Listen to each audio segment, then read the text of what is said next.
ಇನ್ನು ಘಟಪ್ರಭಾ ನದಿಯ ಪ್ರವಾಹಕ್ಕೆ ಸಿಲುಕಿ ಮುಧೋಳ ತಾಲೂಕಿನ ಮಿರ್ಜಿ ಗ್ರಾಮವಂತೂ ಅಕ್ಷರಶಃ ಒಂದು ರೀತಿ ನಲುಗಿ ಹೋಗ್ಬಿಟ್ಟಿದೆ. 83 ಮನೆಗಳು ಇಲ್ಲಿ ಜಲಾವೃತವಾಗಿವೆ. ನೂರಾರು ಹೆಕ್ಟೇರ್ ಪ್ರದೇಶದಲ್ಲಿ ಬೆಳೆದ ಬೆಳೆಗಳು ನೀರಿಗೆ ಆಹುತಿಯಾಗಿವೆ. ಆದರೆ ಇಲ್ಲೊಂದು ಕುಟುಂಬ ಘಟಪ್ರಭೆಯ ಪ್ರವಾಹಕ್ಕೆ ಸಿಲುಕಿ ಕಣ್ಣೀರಲ್ಲಿ ಕೈ ತೊಳಿತಾ ಇದೆ. ಲಕ್ಕಪ್ಪ ಉಪ್ಪಾರ್ ಎಂಬ ಕುಟುಂಬ ಈ ರೀತಿ ಆಗಿರ್ತಕ್ಕಂಥದ್ದು. ಇವರಿಗೆ 5 ಜನ ಹೆಣ್ಣುಮಕ್ಕಳು, ಓರ್ವ ಗಂಡು ಮಗ. ಬಡತನದ ಬೇಗೆಯಲ್ಲಿಯೇ ಬೆಳೆದರೂ ಕೂಡ ಲಕ್ಕಪ್ಪ ಮಾತ್ರ ಸಾಲ ಸೋಲ ಮಾಡಿ ತಮ್ಮ 5 ಜನ ಹೆಣ್ಣುಮಕ್ಕಳಿಗೆ ಶಿಕ್ಷಣವನ್ನು ಕೊಡಿಸಿದ್ದಾರೆ. ಗ್ರಾಮದಲ್ಲಿ ಬೇರೆಯವರ 9 ಎಕರೆ ಹೊಲವನ್ನು ಲಾವಣಿ ಮಾಡಿ ಅದರಲ್ಲಿ ಕಬ್ಬನ್ನು ಬೆಳೆದಿದ್ದರು. ಆದರೆ ಕಬ್ಬು ಸಂಪೂರ್ಣವಾಗಿ ಇವಾಗ ಜಲಾವೃತವಾಗಿದೆ. 2019ರಲ್ಲಿ ಪ್ರವಾಹ ಸಂಕಷ್ಟಕ್ಕೆ ಸಿಲುಕಿ ಸಾಕಷ್ಟು ನಷ್ಟವನ್ನು ಅನುಭವಿಸಿದ್ದ ಈ ಕುಟುಂಬ ಈಗ ಮತ್ತೆ ಸಂಕಷ್ಟಕ್ಕೆ ಸಿಕ್ಕಾಕೊಂಡಿದೆ. ಸಾಲ ಮಾಡಿ ಬೆಳೆದ ಬೆಳೆ ನೀರಿಗೆ ಆಹುತಿಯಾದರೆ ಮನೆ ನೀರಿನಲ್ಲಿ ಮುಳುಗಿ ಹೋಗಿದೆ. ಕಾಳು ಕಡಿ ದವಸ ಧಾನ್ಯ ಎಲ್ಲವನ್ನ ಬಿಟ್ಟು ನಾವು ಕಾಳಜಿ ಕೇಂದ್ರವನ್ನು ಸೇರಿದ್ದೀವಿ. ನಮ್ಮ ಕುಟುಂಬದ ಸಂಕಷ್ಟವನ್ನು ಕೇಳೋರು ಯಾರು ಅಂತ ಲಕ್ಕಪ್ಪ ಅವರ ಮಗಳು ಲಕ್ಷ್ಮೀ ಉಪ್ಪಾರ್ ಪಬ್ಲಿಕ್ ಟಿವಿ ಜೊತೆ ತಮ್ಮ ನೋವನ್ನು ತೋಡ್ಕೊಂಡಿದ್ದಾರೆ. ಈ ಕುರಿತಂತೆ ನಮ್ಮ ಪ್ರತಿನಿಧಿ ಅಲ್ಲಿಂದ ಪ್ರತ್ಯಕ್ಷ ವರದಿಯನ್ನು ಮಾಡಿದ್ದಾರೆ. ಬನ್ನಿ ನೋಡೋಣ. ಪ್ರವಾಹ ಬರುತ್ತೆ, ನೀರು ಕಡಿಮೆ ಆದ ನಂತರ ಸಹಜ ಸ್ಥಿತಿಗೆ ಜನರ ಬದುಕು ಬರುತ್ತೆ.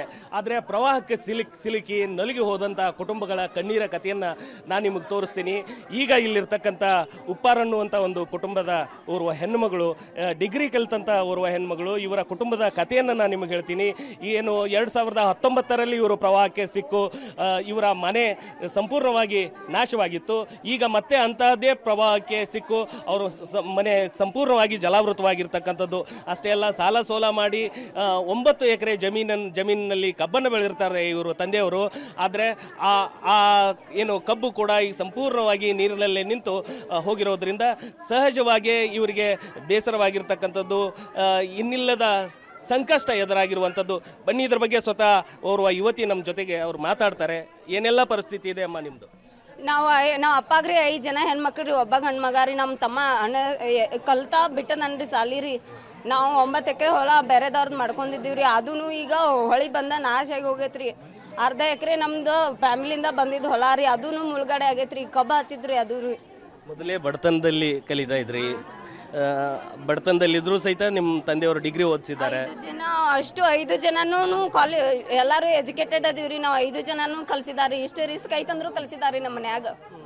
ಈಗ ಇದೊಂದು ಪ್ರವಾಹ ಮಾಡಿದ್ದಕ್ಕೈತಲ್ಲ, ನಾವೆಲ್ಲ ಒಂಥರ ಅತ್ಯದ ಭೀಕಾರ ಅನುಭವಿಸ್ತೀವಿ ಅಂತ ನಾ ಈ ಇದ್ರ ಸಂದರ್ಭದಲ್ಲಿ ನಾ ಹೇಳಕ್ಕೆ ಇಷ್ಟಪಡ್ತೀನಿ ರೀ. ನಮ್ಮ ಅವಾಗೂ ಆವಾಗ ಆರಾಮ ತಪ್ಪೈತ್ರಿ. ನಮ್ಮ ಅಪ್ಪ ಏಕನ ದುಡಿತಾರ್ರಿ, ಅವರು ನಮ್ಮ ಮಮ್ಮಿನೂ ದುಡಿತಾರ್ರಿ. ಎಲ್ಲ ನೋಡಿ 9 ಎಕರೆ ಹೊಲನೂ ನಮ್ದು ಮುಣಿಗೆ ಹೋತ್ಲಾತೇಶನ್ ಅದೊಂದು ಇದು ದುಃಖದಾಗದೀವ್ರಿ ಅಷ್ಟೇ ರೀ. ಮತ್ತು ನಮಗೆ ಗೌರ್ಮೆಂಟಿಂದ ಯಾವುದೇ ರೀತಿ ಸೌಲಭ್ಯ ದೊರಕಿಲ್ರಿ. ಎಲ್ಲ ನಮ್ಮ ಓಣೆ ಏನೇ ಅಂತಲ್ರಿ, ಅದೆಲ್ಲ ಅನ್ಎಜುಕೇಟೆಡ್ ಅದಾರಿ. ಅಲ್ಲಿ ಯಾರು ಎಜುಕೇಟೆಡ್ ಯಾರು ಇಲ್ರಿ. ನಿಮ್ಮ ತಂದೆಯವರು ಭಾಳ ಆಸೆ ಇಟ್ಟು ನಿಮ್ಮನ್ನು ಕಲಿಸಿದ್ರಮ್ಮ.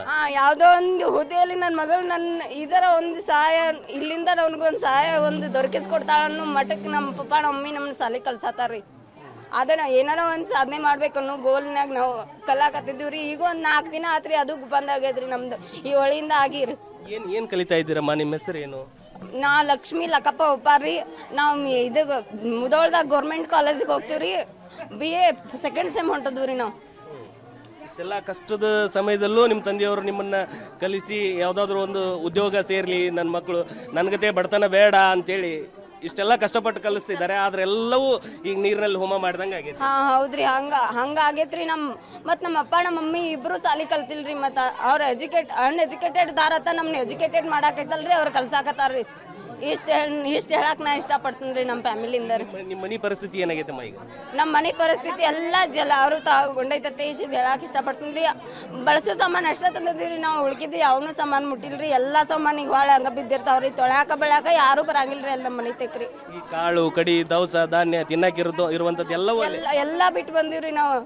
ಆಗ ನಮ್ಮ ಶನಿವಾರ ದಿವಸನ ಆಗೈತ್ರಿ. 3 ದಿನ ಆತ್ರಿ. ಏನತಕ್ಕ ಯಾರು ಬಂದಿಲ್ರಿ ಸಹಾಯ ಕೇಳ್ಕೊಂಡು. ಈಗ ಕಾಳಜಿ ಕೇಂದ್ರ ಆತೇಶಿಂದ ಇದನ್ನೊಂದು ಮಾಡ್ಯಾರ್ರಿ. ಊಟ ಆತ ಬಟ್ಟೆ ಅದನ್ನ ಅಟ್ಟ ಮಾಡ್ತಾರ್ರಿ. ಮತ್ತೆ ಅದು ಸಹಾಯಕ್ಕೆ ಬರೋದಿಲ್ರಿ. ಈಗ 2 ಲಕ್ಷ ರೂಪಾಯಿ ಸಾಲ ಆಗೈತ್ರಿ. ಎಲ್ಲ ಇದು 9 ಎಕರೆ ಎಲ್ಲ ಇದು ಮಾಡ್ಬೇಕಾದ್ರ ರೀ. ಇನ್ನ ಮದ್ವಿದೂನು ಸಾಲ ಐತ್ರಿ. ನಮ್ಮ ಅಕ್ಕಂದೂನು ಭಾಳ ಕಷ್ಟದ ಸಂಗತಿಯಲ್ಲಿ ನಾವು ಜೀವನ ಮಾಡ್ತೀವಿ ಅಂತ ಹೇಳಕ್ ಇಷ್ಟಪಡ್ತೀನಿ ರೀ. ಯಾವ ಅಧಿಕಾರಿನೂ ಬಂದಿಲ್ಲ, ಯಾವ ಜನಪ್ರತಿನಿಧಿಯೂ ಬಂದಿಲ್ಲ, ಯಾರು ಬಂದಿಲ್ರಿ. ಎಲ್ಲರೂ ಬರ್ತಾರ್ರಿ, ಕೊಡ್ತಾನ ಮಾಡ್ತಾನ ತೇಶಿಂದ ಹೇಳ್ತಾರ್ರಿ. ಹಿಂಗ್ ಬಂದವದಾರ, ಮತ್ತೆ ಯಾರೂ ಬಂದಿಲ್ರಿ ನಮ್ಮ ಇದಕ್ರಿ.